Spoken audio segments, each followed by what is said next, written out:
बोलिए शंकर भगवान की जय। बोलिए माँ पार्वती की जय।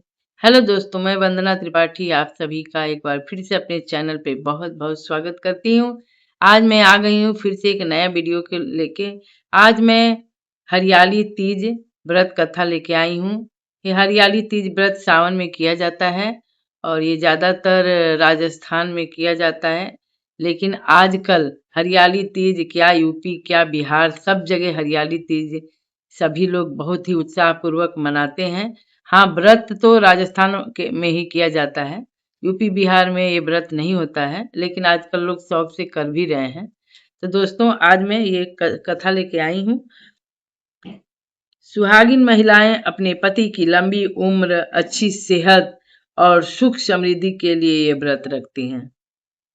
और ये जो व्रत है, अविवाहित कन्याएं उत्तम सुयोग जीवन साथी प्राप्ति के लिए व्रत करती हैं। सावन महीने में प्रकृति हरी भरी हो जाती है, इसलिए इस दिन हरे वस्त्र, हरी चूड़ी और 16 श्रृंगार करने का विधि विधान है। प्रातः काल संकल्प किया जाता है। प्रातः स्नान आदि से निवृत्त होकर स्वच्छ या हरे रंग के वस्त्र धारण करके व्रत का संकल्प लिया जाता है। पूजा स्थल पर एक चौकी पे लाल पीला वस्त्र बिछाकर माता पार्वती, भगवान शिव जी और श्री गणेश जी की प्रतिमा अथवा मिट्टी के शिवलिंग की स्थापना होती है। शिवलिंग की स्थापना करनी चाहिए। माता पार्वती को सुहाग की 16 सामग्री, चूड़ी, बिंदी, सिंदूर, मेहंदी, चूड़ी आदि अर्पित करना चाहिए, उनको चढ़ाना चाहिए। भगवान शिव को बेलपत्र, धतुरा, भंग, अक्षत, चंदन और गंगा जल से उनको अभिषेक करना चाहिए, पूजा करना चाहिए। हरियाली तीज व्रत कथा पढ़ें या सुने, धूप दीप जलाएं और अंत में भगवान शिव व माता पार्वती की आरती करनी चाहिए। तो दोस्तों, आप पूरे वीडियो में बने रहिए और हरियाली तीज व्रत की कथा का आनंद लीजिए और भगवान शिव जी के आशीर्वाद प्राप्त कीजिए। बोलिए शंकर भगवान की जय, माँ पार्वती की जय।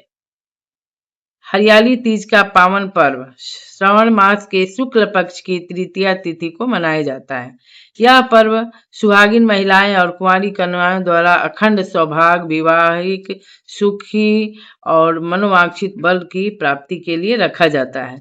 इस दिन भगवान शिव और माता पार्वती की पुनर्मिलन की स्मृति में व्रत व पूजन किया जाता है।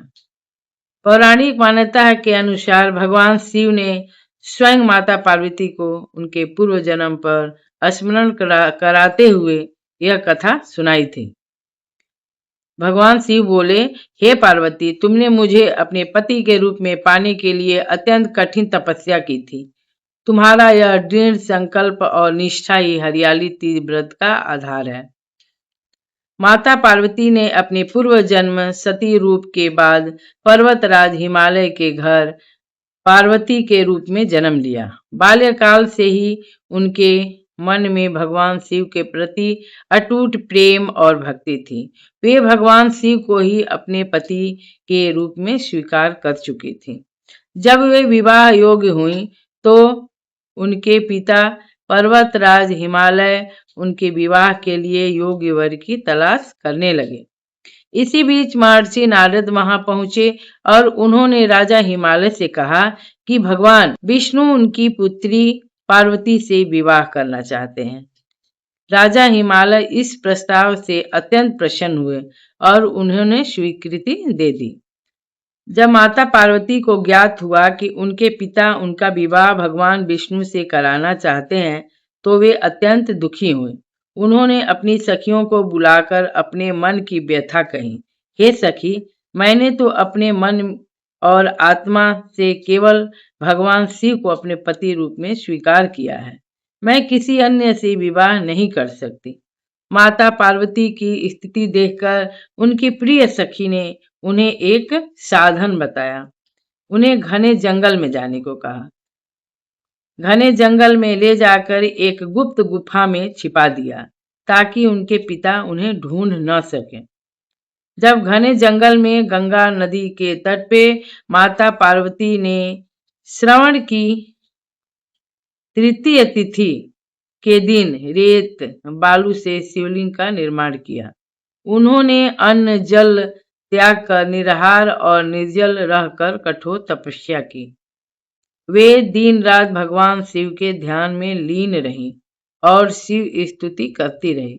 उनकी इस कठोर तपस्या से निश्चल भक्ति से भगवान शिव का आसन डोलने लगा।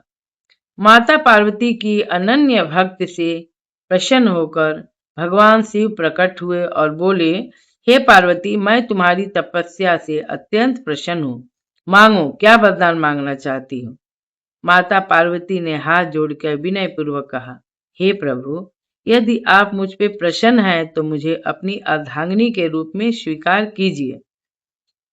भगवान शिव ने तथास्तु कहकर उनकी मनोकामना पूर्ण की। वे अंतर्ध्यान हो गए।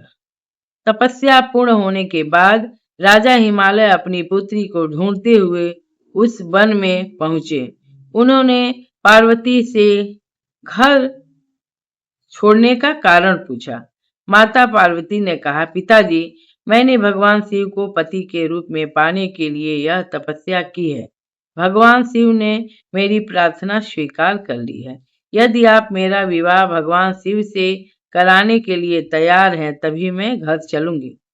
पुत्री के दृढ़ संकल्प और भगवान शिव के प्रति निष्ठा को देखकर पर्वतराज हिमालय ने उसकी बात मान ली और विधि विधान के साथ भगवान शिव और माता पार्वती का परिगणन संस्कार विवाह संपन्न हुआ। सुहागिन महिलाएं अपने पति की लंबी उम्र, अच्छी सेहत और सुख समृद्धि के लिए यह व्रत रखती हैं। तो बोलिए शंकर भगवान की जय, माता पार्वती की जय। दोस्तों, आपको ये कथा कैसी लगी? अगर आपको कथा अच्छा लगा तो हमारे चैनल को अगर नए हैं तो सब्सक्राइब कीजिएगा, लाइक कीजिएगा, शेयर कीजिएगा और कमेंट में हर हर महादेव लिखिए। ओम नमः शिवाय।